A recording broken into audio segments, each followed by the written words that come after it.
So there's a guy, he spent hundreds of hours on some toothpick art. I just wanted to be as shocking as possible. My whole goal was to get his toothpick art and smash it in front of his face.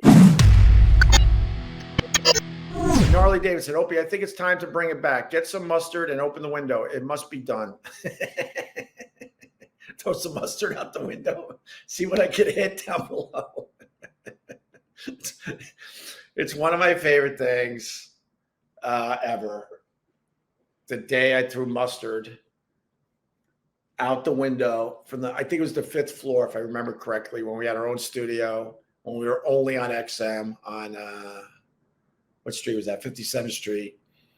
And the guy pissed me off because this is how, look, this is the lunacy of me and the old show. Yes.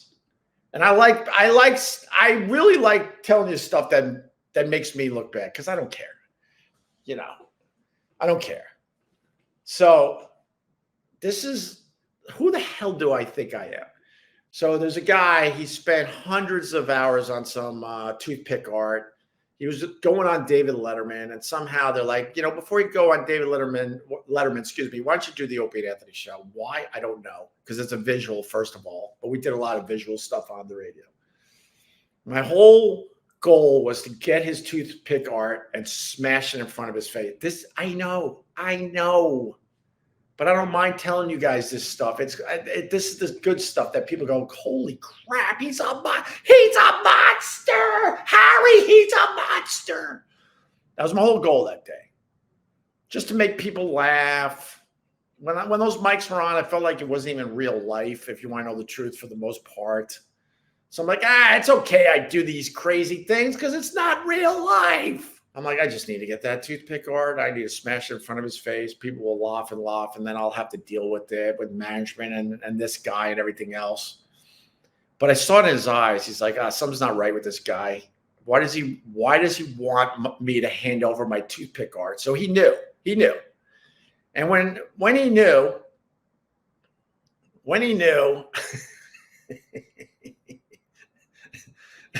it made me madder and madder.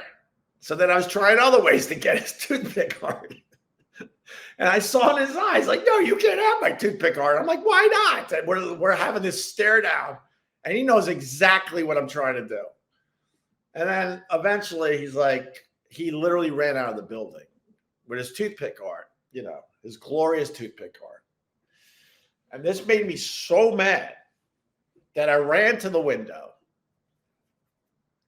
with mustard. I don't know why we had mustard, but we had mustard. It was the diner mustard with mustard. And I looked out the window because we were able to open the windows back then. You can't really open windows in New York City for the most part. But anyway, thanks, Eric Clapton. We used to be able to open windows. And I'm waiting for him to like leave the building, you know, and he runs out and I'm like, perfect. And I take the mustard because I'm so mad that I couldn't break his toothpick art. And I go, and I squirt the mustard to try to hit this guy.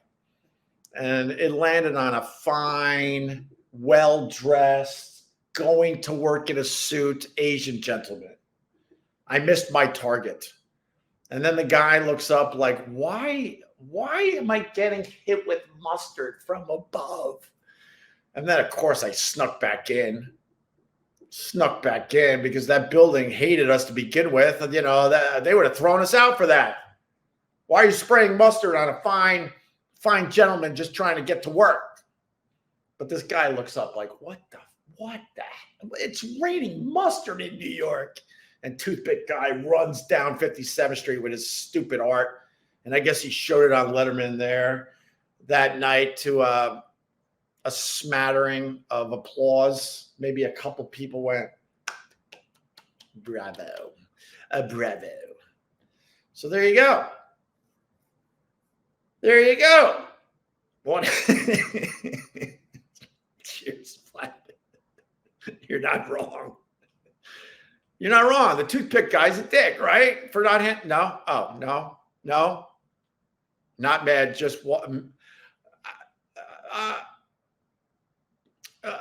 Not even mad, just why. The why it will never be answered because I wanted to. I just wanted to be as shocking as possible and be able to get away with it. I guess would be the answer today. But the why, we're not even close to the actual answer of why. I mean, the why is because I saw the toothpick art. I was like, this is so ridiculous and stupid. And then there was a value to it. And then when someone had something of value, that made me really into trying to do something about that. But like I said, Vlad, like I said, now I don't know if this was the proper way to think. Oh shit, I really gotta go. But I really believed when those mics were on that it wasn't real life. So almost anything goes. And then there were times, I've said this over the years. I've said this over the years that there were times I felt really, really bad. And as soon as the mics were off, because now I'm back into real life, I swear to God, this is how I thought at times. Oh, the mics are off. Now I'm back into real life. I would run and catch up with people that, it got a little crazy on the air and made sure they were okay. I did that a lot, if you want to know the truth. But I didn't want to bring that to the radio show because like for a lot of people, that was the boring stuff. I liked leaving people hanging after we did some of that crazy shit. So there you go. You should have told them, sorry, I want to smash your toothpick art, but I had to hold back on my urges, so this happened. I don't know.